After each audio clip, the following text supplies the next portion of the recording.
Hi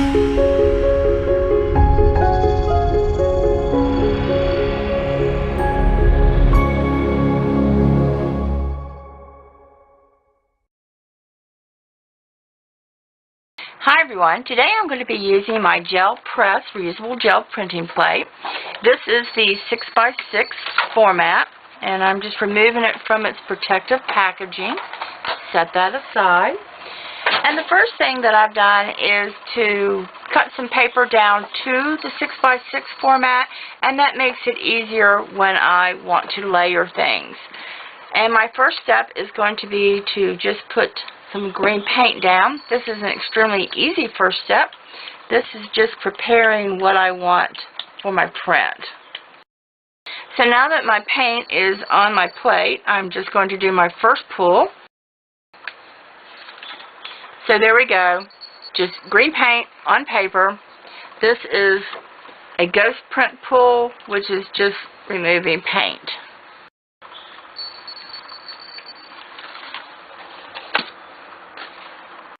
Now, I'm going to layer as a mask my ferns, so I have gently just laid them down onto the plate and using my finger to gently press them down to the plate. The plate is sticky that it will hold these better, but it's not going to hold where I have layered one plant over the other plant. So you have to be careful when you are applying your paint on here.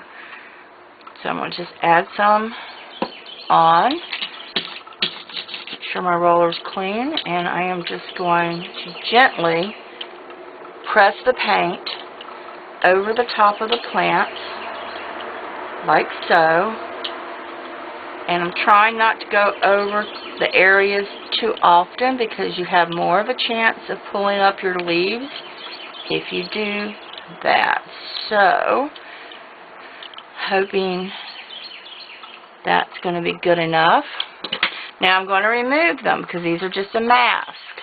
So I'm gently lifting that up like so and leave those aside. Okay. And then I'm taking my first print, which was my first pull, the solid green, and I'm going to lay that right on top. And pull that off. And there is my first print. And now for the ghost print, which is, this is the paper that I had from the ghost print. And now, I'm going to press a little harder on this one. And as you can see, you don't get much of the definition of the leaves on the second print, but it's a cool background print that you make off those. Okay, so now I'm going to let this dry, and then I'll be back to do the next step. Now I want to add a lettering stencil over this, but I don't want to cover too much of the design. And yet I can just barely see where the leaves were on my plate. But if you need further help, lay your dry print, make sure it's completely dry, okay, under your plate. And that way you can see better what you were doing before. Now, when you're using a lettering stencil, always make sure you reverse your stencil and put it upside down. So the next thing that I'm going to do is add my white paint through my stencil. Just pick up and check where to add paint if you need to, which I kind of do because I can't really see through that much. And then I'm going to lay this on top, making sure I've aligned my bottom again. And let's see how this looks. I'm just using my ghost print to pull off the excess paint, like so. So the next thing I want to do is another stencil, and this is a flowered swirl. So let's see.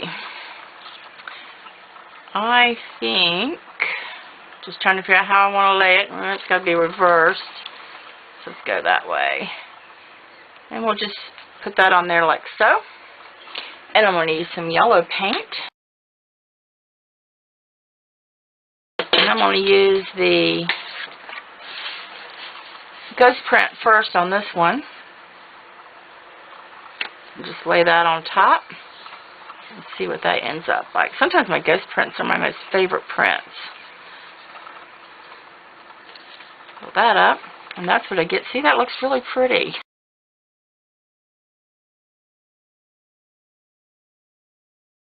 I like that.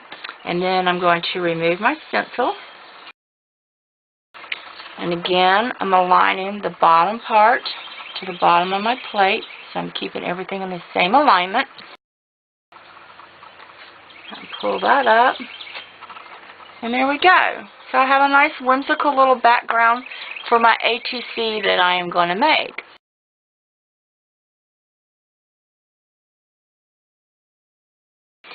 I hope you enjoyed my tutorial today on using Plant Life as a mask and making sure that you flip in reverse your writing so that it does look, even though you can't really read it very well, at least the W is right side up, unless you don't want it that way.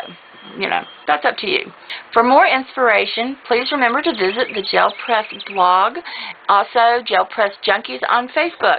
Hope to see you there. Show us your creations and have a great day. Bye now.